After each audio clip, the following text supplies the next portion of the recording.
this season of the year is a paradox. Because you see, our biological self wants to perhaps take a nap. You feel that way sometimes in the winter? Yeah, like we want to hibernate with the bears and just curl up in the cave and go to sleep.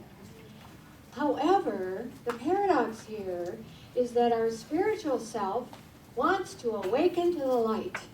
And we've taken a journey of light. It's been so wonderful. And so we want to, in our spiritual way, we want to connect more deeply with Spirit.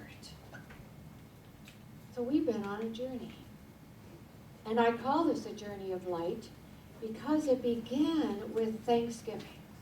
How we gave thanks, and what a good thing it is to do that when you begin any kind of journey or any undertaking. Give thanks for a good outcome, for success, for a benefit for you and for everyone. And then here we had a very unique Thanksgiving because our chaplains, and thank you to them, gave us also spiritual communion in which we had or were reminded that we have this common union with Spirit. We moved from Thanksgiving to Advent. And those 4 steps, those stepping stones to Christmas in Advent are qualities that we are to master in our lives. Faith, peace, love, and joy. And then we come to Christmas. And we realize that we are the light. There is the Christ within us that is the light. And we are that. It's a brand new awareness. We say it's born again and again, and at Christmas time, and it needs to be born again because we keep forgetting. So now after Christmas, we move into the new year. But before we did that, we had the burning bowl. And I know that many of you were here for that. At that burning bowl ceremony, we let go of the old so that we could be ready for the new. And then we wrote a letter to Spirit about what we wanted to accomplish in this new year. And we lit a candle as our commitment to that. So here we are now, we have a new name. Can you see what a journey this has been? I love it. And so this new name now actually puts you in the flow of life. It puts you in the warmth of love. But you have to accept it. You have to take on this name. And I invite you to put this stone wherever you can see it every day to remind you what you are here to accomplish in this life. I often think that when we go through the trials of life, we want to have something we can cling to, some magic words. Well, your new name is rather a magic word, I would say, but I'm going to give you 4 more words today. And these 4 words are found in the Bible, but they are also told in many legends, many different ways. And this one comes from an ancient story about an Eastern monarch who faced many trials. And it seemed that everything he tried to do, there'd be an obstacle in his way. And he was getting so discouraged. He called his counselors and his wise ones together and he said, I'm asking you to do something for me, that I want you to formulate a model for me that can get me through these tough times, that can get me through the stress and distress of life. He said, but there's one restriction. It has to be brief because I want it on my ring. I want it engraved on my ring so that I am able to see it every day. And of course, he said, it has to be wise, it has to be true, and it also has to ease my mind and heart in every situation. Now, yes, it's a tall order, but I know you can do it. So the wise ones and the counselors, they went off. They debated, they reasoned, and they called upon higher wisdom. And they came back and they said, we have it. We have 4 words that you can engrave on your ring. 4 words that are wise and true. 4 words that will ease your mind and heart. And those 4 words are, this too shall pass.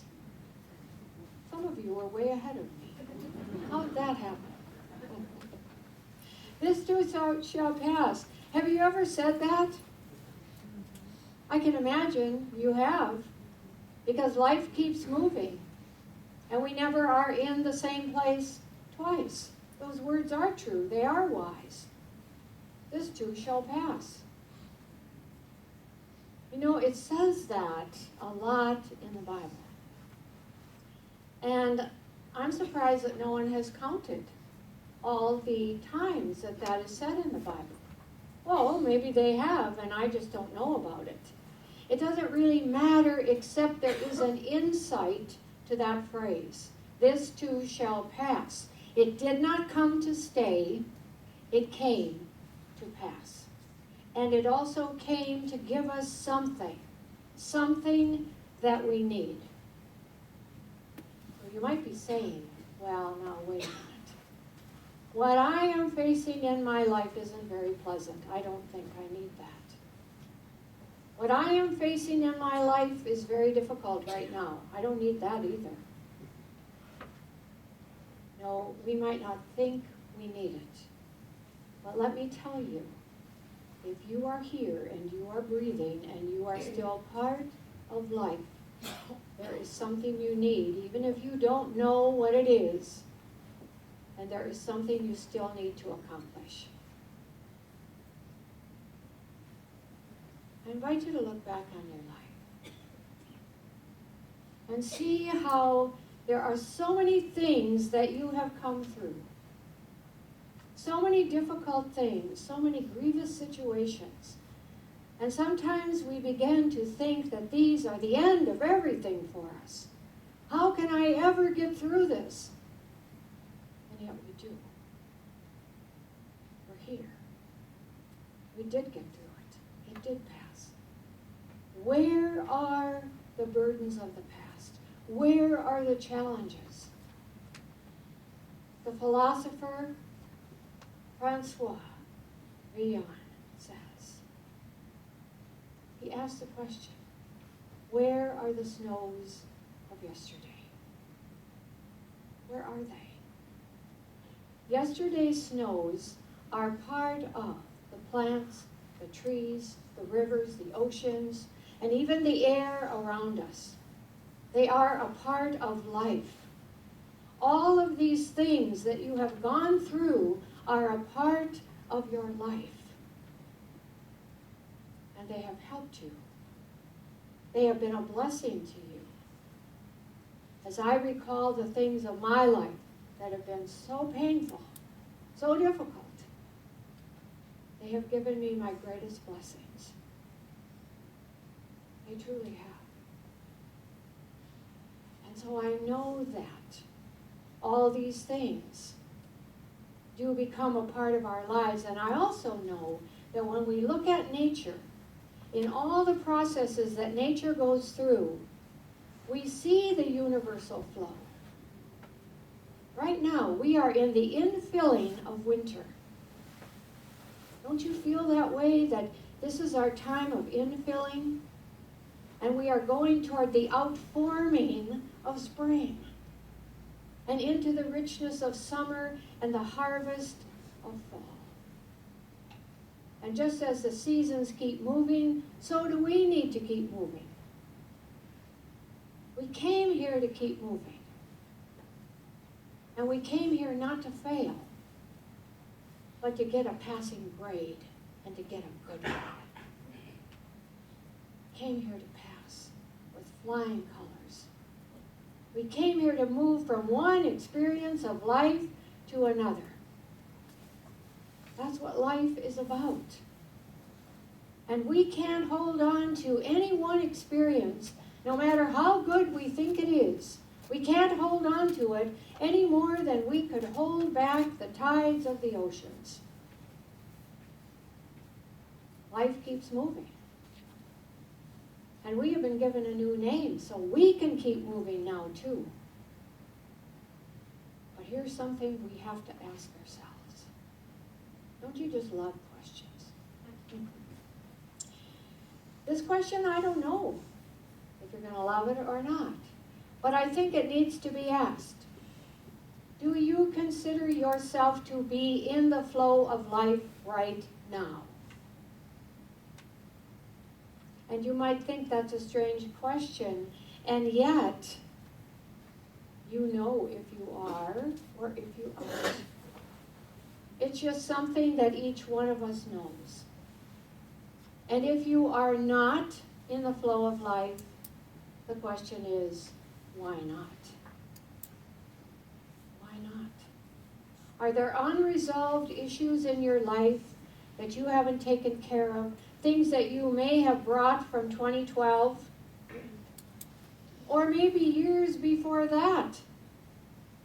Are there forgiveness issues, things you have not taken care of?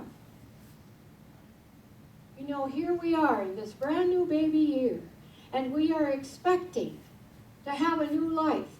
We are expecting not to just begin again, not in the same old way. We're expecting to be new.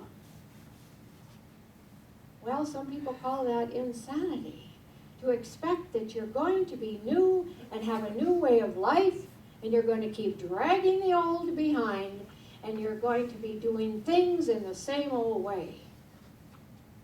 Those things don't fit together. You can't have it both ways. You can't have all that old stuff. Who was it that called us that old baggage that we kind of drag along with us? You can't have that, and you can't have the new. And I say we're going for the new. So then, what is it in our lives that is unresolved? What is the black cloud that might be hanging over our heads? Just the other day, I felt so out of the flow. Things weren't going right. You ever have a day like that? That it seemed like things were out of order. Well, actually, things weren't out of order. I was out of order. And I have found that as quickly as I can do it, to put myself back in the flow of life is wise. Not just wise for me, but wise for everybody around me. It's a good idea. So I also came to the understanding, in fact, years ago, that I'm the only one that can do that for me. See, we can go and get help from somebody, and that's good too. But ultimately, I'm the one who has to put myself back in the flow. It's like chewing our food. You can't chew my food, and I can't chew yours. We have to do that for ourselves. So we must take the responsibility for ourselves of putting ourselves back into the flow, and we have many ways to do that. Meditating, sitting in the quiet, what gets you back faster than that? An attitude adjustment is often exactly what we need in life. So, the time is now. The time is now to do it. But you see, we doubt ourselves. We doubt that we have the courage to do this. Because a lot of these things take courage. Maybe they involve someone else. And so there has to be honesty. That takes courage. There's a verse that's found in 2 Timothy that I have found so useful in my life. And that verse says, "Let me remind you of the gift of God, to rekindle that gift of God that is within you. For God has not given us a spirit of timidity, but of love and power and self-control. And I love that last word the best. Self-control. I am the only one that can control me. You are the only one that can control you. So let's get at it. This is the time. It's now. There is no other time anyway. So here we are now in this brand new year. And if there is anything that has bound you, it's time to unbind yourself. Because once you do that, you have stepped from the darkness into the light. You have stepped into the flow of life. And it feels so good, you will not go back. Once you have let something go, it's gone. Remember the burning bowl? We saw it burn. It's gone. And so there will be voices. I want to tell you this. Because there will be voices around you that tell you you can't. You don't deserve. And you don't have the courage to do what it takes. But you need to know the truth of you. Because you can, and you do deserve, and you do have the courage to do what it takes. And you will. There is a magnificent wisdom that guides this whole universe, that guides everything. And you and I are a part of that magnificent wisdom. In this wisdom, we learn that we need to trust the inherent goodness of our dreams, our visions, our intuition. All of these things are good. Why? Because they came from Spirit. You didn't dream them up. Spirit gave you that dream, and it's good. And so we need to trust in it then. To trust that as we have been given this dream, Spirit will show us how to make it come true. With your new name. When you take your new name out of this place and out into the world, know that. Keep that name in front of you. And ask Divine Spirit to show you the way. It will. Have courage. Be happy. And keep yourself in the flow of life. Namaste.